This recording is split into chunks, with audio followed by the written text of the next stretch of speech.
जय मसीह की प्यारे भाई बहनों, परमेश्वर इस वचन के द्वारा आप सबको बहुत बहुत आशीष दे। आज का वचन है इफिसियों 6 का हम पढ़ेंगे, माता पिता और बच्चे। हालेलुया।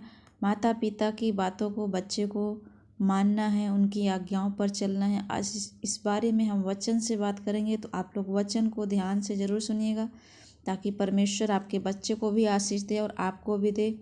इस वचन के द्वारा परमेश्वर आपसे बातचीत करे, तो आप सब वीडियो को ज़रूर देखिए ताकि परमेश्वर की अनुग्रह और दया आपके जीवन में, आपके परिवार में, आपके बच्चे में, आप से लेकर सदैव तक बनी रहे। आमीन। आइए हम वचन की ओर चलते हैं। आज का वचन इफिसियों 6। हालेलुया। हे बालकों, प्रभु में अपने माता पिता के आज्ञाकारी बनो। आमीन। हे बालकों, प्रभु में अपने माता पिता के आज्ञाकारी बनो, क्योंकि यह उचित है। क्या है मेरे प्यारे भाई बहनों? यही उचित है। अपनी माता और पिता का आदर कर, यह पहली आज्ञा है।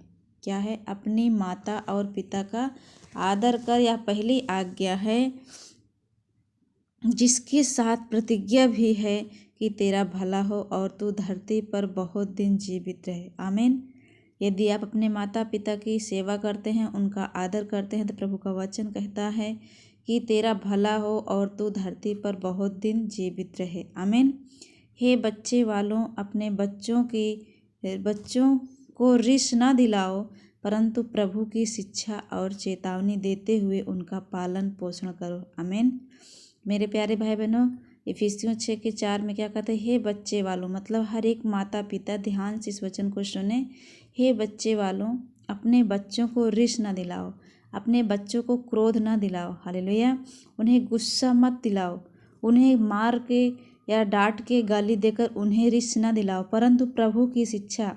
क्या देना है? प्रभु की शिक्षा। प्रभु हमारा दया करने वाला परमेश्वर, वो हमारे सब गुप्त कामों को देखता है, वो झूठ से बैर करता है। इन सब की परमेश्वर की शिक्षा को चेतावनी देते हुए उनका पालन पोषण करना है। हालेलुया।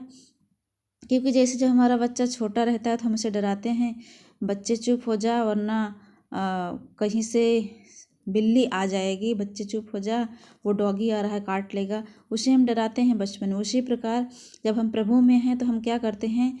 प्रभु की शिक्षा और चेतावनी। प्रभु की शिक्षा क्या है? उसे बताना है, परमेश्वर को भय दिलाना है, उसकी चेतावनी करते हुए प्रभु का और अपने बच्चों का पालन पोषण करना है। आमीन। तब परमेश्वर आपके बच्चों को बहुत बहुत आशीष देगा।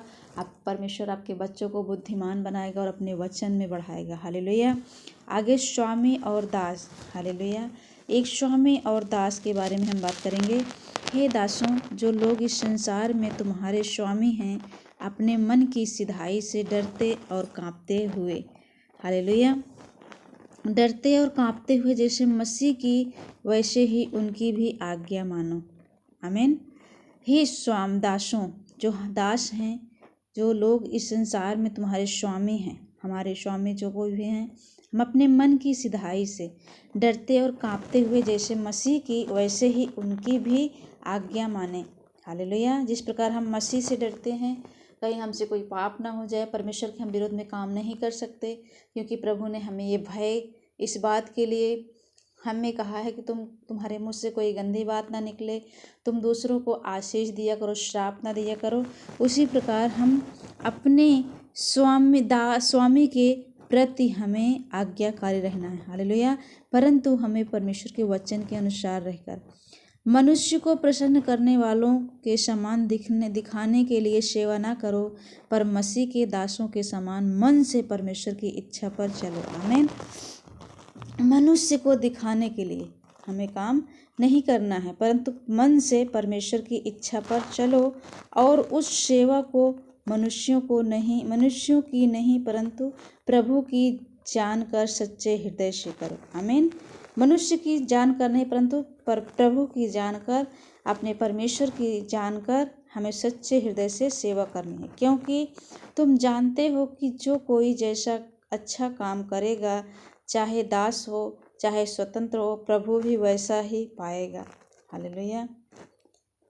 हे स्वामियों, तुम भी धमकियां देना छोड़कर उनके साथ वैसा ही व्यवहार करो क्योंकि तुम जानते हो कि उनका और तुम्हारा दोनों का स्वामी स्वर्ग में है। आमीन। हम सबका स्वामी स्वर्ग में है, वैसे हमारे साथ जो वो स्वामी है तो अपने दास के प्रति भी वैसे रहे, क्योंकि हम दोनों का, उस स्वामी का दास और दास का भी दास, हम दोनों का स्वामी स्वर्ग में है और वह किसी का पक्ष नहीं करता। हालेलुया। वह किसी का भी पक्ष मेरे प्यारे भाई बहनों नहीं करता है। हालेलुया। आत्मिक युद्ध के हथियार, इसलिए प्रभु में और उसकी शक्ति के प्रभाव में बलवंत बनो। इसलिए प्रभु में और उसकी शक्ति के प्रभाव में बलवंत बनो। परमेश्वर के सारे हथियार बांध लो कि तुम शैतान की युक्तियों के सामने खड़े रह सको। आमीन।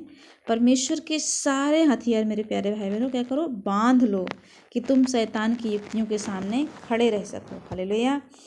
शैतान तो प्रभु यीशु मसीह की भी परीक्षा लिया था, क्योंकि जब परमेश्वर 40 दिन उपवास थे तो शैतान आया, बोला यदि तू इस पत्थर से कह दे ये रोटी बन जाए, तो प्रभु यीशु मसीह ने उस शैतान को क्या जवाब दिया था। हालेलुया। कि मनुष्य केवल रोटी ही से नहीं परंतु परमेश्वर के वचन से भी जीवित रह सकता है। हालेलुया। तो परमेश्वर के सारे हथियार जब आप बांध लेंगे तो शैतान की जो युक्तियाँ है यदि हमारे सामने आएगा, जैसे प्रभु यीशु मसीह के पास गया और उसने वचन के द्वारा उसे वहाँ से डांटा और भाग गया, उसी प्रकार यदि हम वचन में रहेंगे, प्रभु यीशु मसीह की सारे हथियार को बांध लेंगे तो हम उसके सामने, शैतान के सामने खड़े रह सकेंगे, कि हमें वचन का ज्ञान है। हालेलुया। क्योंकि हमारा यह मलयुद्ध लहू और मांस से नहीं परंतु प्रधानों से और अधिकारियों से है और इस संसार के अंधकार के हाकिमों से और उस दुष्टता की आत्मिक सेनाओं से है जो आकाश में है। हालेलुया। तो परमेश्वर आप सबको इस वचन के द्वारा बहुत बहुत आशीष दे। मेरे प्यारे भाई बहनों, आप लोग खुद जाइए पढ़िए, इफिसियों 6 से 12 तक पढ़ लीजिए, ताकि परमेश्वर आपको इस वचन के द्वारा बहुत बहुत आशीष दे। आप सभी को जय मसीह की। God bless you all. जय श्री